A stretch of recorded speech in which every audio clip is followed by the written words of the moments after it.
That was a dad joke. Another reason I can't wait to be married, so I can say these with my chest out and not have to cower behind a disclaimer.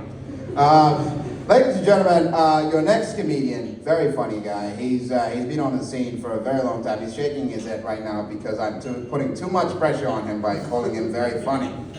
So, put your hands together for Pakistan's very own, the moderately funny, Mr. Zain Seven.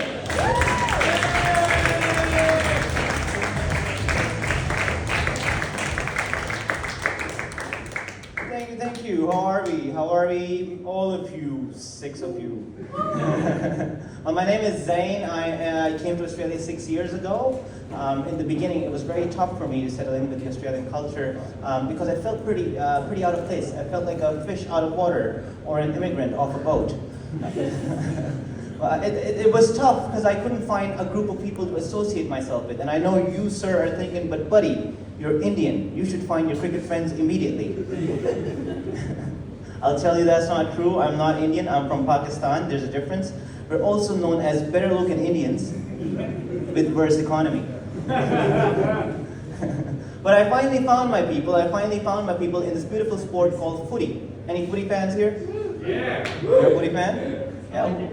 You like my hat? What team do you support? Oh, you like Essendon too? I like Essendon too. You know why? It's because for the first time in my life, I can walk up to a crowd of people, and as a Muslim, I can yell out, "I'm a bomber."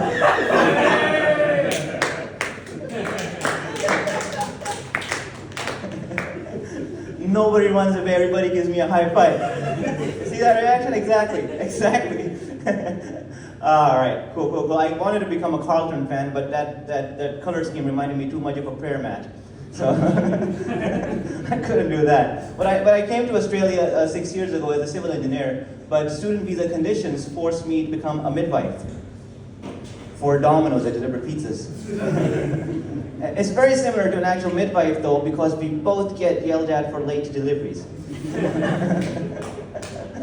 These two professions are very similar, I'll tell you why. Because in both these professions, we refuse to touch the box if there's cheese stuck to it.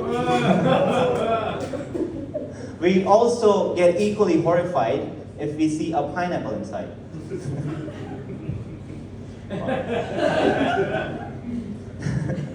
In both these professions, sometimes we have to deliver similar bad news. We have to say, "Sorry, miss, this looks a bit fucked up. It's because I dropped it."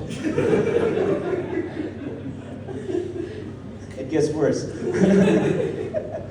In both these professions, sometimes we also get asked very difficult questions like, "Why is this cold?"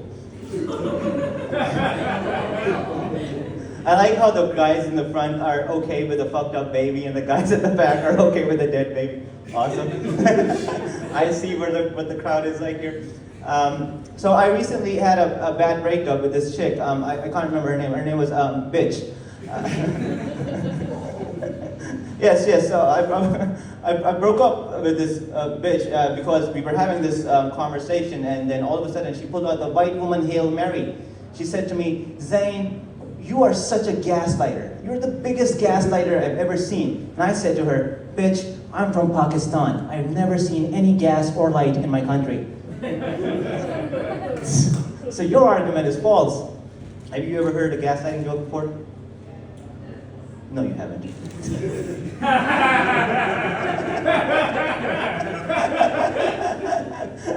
All right, I'll end with it.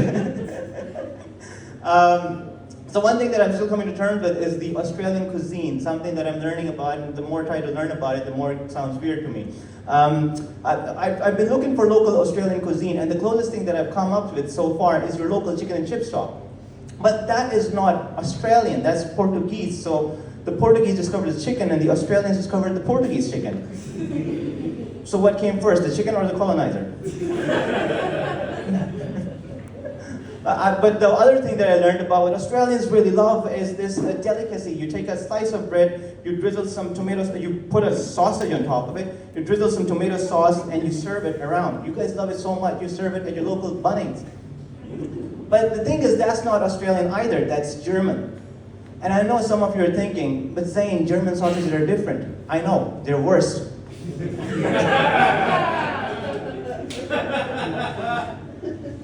I know that pun made some of you Kransky. Alright. But the thing that I'm still coming to terms with is the Australian people's obsession with Italian food. I'm not a big fan of Italian food. Anybody here like Italian food? Yeah. You like Italian food? I'm not a big fan of Italian food at all. The only good thing that came out from Italian food was a pizza. Pizza is good. It's so good that it makes you forget that the Italians were allies with Germans during World War II. Of course they know how to use an oven.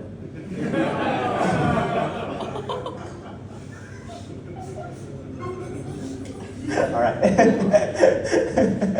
All right, I'll leave you with this. But the one thing that I've learned about Australian culture, what makes true Australian cuisine is a succulent Chinese meal. Yeah. Because that is democracy manifest. My name is Zane. You can follow me on Instagram at Zane7. You guys are a fantastic audience. Please welcome back the host, the man himself, Kelly. Thank you. Zane7, ladies and gentlemen. Wow. You know, if some of you guys are saying that, you know, I was a little bit too mean to Zane when I was introducing him, that was part of the bit.